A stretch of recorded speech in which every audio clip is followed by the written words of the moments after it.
नमस्कार दोस्तों, आपका यूट्यूब चैनल में बहुत स्वागत हो। यूपी प्लस 2025 कि अभी तक भर्ती आनी थी तो कितने पद थे? 22,605 पद थे। क्योंकि जब भर्ती ने ऐलान किया था कि जब हमारे साथ भी धोखा हुआ, सभी भाई बहनों के साथ धोखा हुआ कि भर्ती कहते कभी अप्रैल में आएगी, इन्होंने भर्ती बोर्ड ने धर दिया सरकारी गेट में किया करके कि मार्च में फॉर्म भराए हैं। कोई बात नहीं, अब तुमने अप्रैल में कर दिया, अप्रैल के चलते चलते अब तुमने सितंबर में धर दिया, टेंडर जारी कर दिया जाके कि नवंबर में आएगी। तो अब नवंबर आ गई, भर्ती गई कहाँ? तो भर्ती अब नहीं आएगी, क्योंकि भर्ती का अभी तक तो एक कोर्ट केस लगा रहा। कोर्ट केस क्यों लगा रहा? जब 60,000 भर्ती गई थी, उसमें 5,000 के आसपास पद खाली गए थे। तो उनने जब ये 19,000 के साथ में जोड़ने को कहा था, तो उसने पद बढ़ाए जाके 22,605 पद पहुंचे। तो अभी तक 3 साल की छूट नहीं थी। तो जब जंतर मंतर दरबार था एक, जब योगी आदित्यनाथ मुख्यमंत्री के साथ पहुंचे तो वहां 3 लड़के पहुंचे थे। तो एक लड़के का नाम पता नहीं है, तो वो लोग गए वहां पे, तो उन्होंने सीधे योगी जी से निमंत्रण, उन्होंने अपना कार्ड दिखाया कि हमारा नहीं हुआ तो हमें 3 साल की छूट दी। तो 3 साल की छूट इन्हें कब मिली थी? 24 नवंबर 2025 को 3 साल की छूट मिली थी। तो उन्होंने दिमाग में जब छूट लेने का, तो उन्हें दिमाग में आया कि भर्ती कब तक आएगी। जब तक उन्होंने भर्ती के लिए सोचा तो योगी जी जा चुके थे।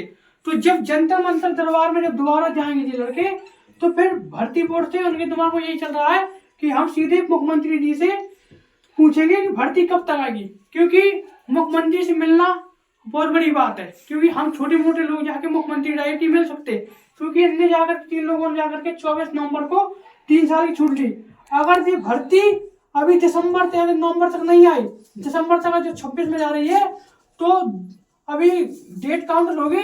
जो लड़कों को 3 साल की छूट मिली है, 1 साल जेल चली जाएगी, जाके 2 साल बचेगी। ये कुछ नहीं है, क्योंकि जब टेंडर जारी हुआ था जाके सितंबर में, तो भर्ती तो उन्होंने कहा था कि भर्ती नवंबर में आई थी। भर्ती अभी तक आएगी कि भर्ती नवंबर में क्यों नहीं आई? क्योंकि अभी कल थी 25 तारीख, तो उन्होंने ट्विटर अभियान चलाया, उसमें कोई मतलब नहीं।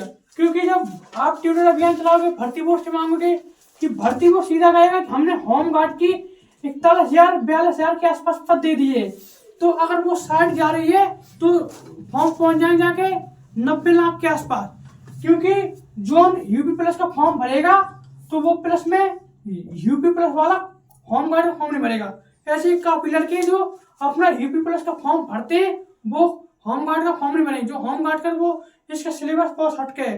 तो इस चक्कर में ये सब चलता रहा। तो अब भर्ती कब तक आएगी? तो भर्ती का कोई अनुमान नहीं है। अब जिस मान लो कि 18 दिसंबर तक भर्ती नहीं आ रही किसी भी हाल में, आप चाहे ट्विटर अभियान चलाओ, चाहे कुछ भी चलाओ। क्यों? क्योंकि भर्ती दे देगा तो साइड बैठ जाएगी दोनों को उससे। क्योंकि यूपी होमगार्ड की प्लस यूपी प्लस दोनों चल रही है, भर्ती का बोर्ड बैठ जाएगा। तो ओटीआर कर लेना, जिन लोगों ने अभी तक ओटीआर नहीं किया है, तो चक्कर में ना पड़ो कि भर्ती आएगी। भर्ती नवंबर में आना असंभव है, सीधे जाओ दिसंबर में। दिसंबर में आ गई तो आ गई, सीधे से 26 में पहुंच जाएगी। कुछ मतलब ही नहीं करना। जिन लोगों को 3 साल की छूट मिली है, वो भी काउंट हो जाएगी, जाके 2 साल की छूट मिली, कुछ मतलब ही निकला छूट लेने में, क्योंकि ओवर एज हो रहे हो सभी लोग। तो भर्ती ने अभी तक इसका कोर्ट फैसला हो चुका है, फिर अभी इसका वो कोर्ट फैसला चलेगा। तो कोर्ट फैसला तो हो चुका है कि भर्ती इसके साथ अभी जुड़ेगी, जो पद खाली गए हैं, तो भर्ती बढ़ने की बात चल रही है। तो चक्कर में ना पड़ो, सीधे है कि जब ये भर्ती अगर होमगार्ड के साथ यूपी प्लस भी आ रही है, तो साइड बैठ जाएगी। लगभग दोनों को मिलाकर 90 लाख फॉर्म बैठ जाएंगे, साइड नहीं चल पाएगी। क्योंकि यूपी प्लस वाली सेविका होमगार्ड करा रही, ये भी कराएगी। तो बेकार में रहो, 18 दिसंबर तक रहोगा कि आप जैसी तैयारी कर रहे हो, तैयारी पर लगे रहो। जिन लोगों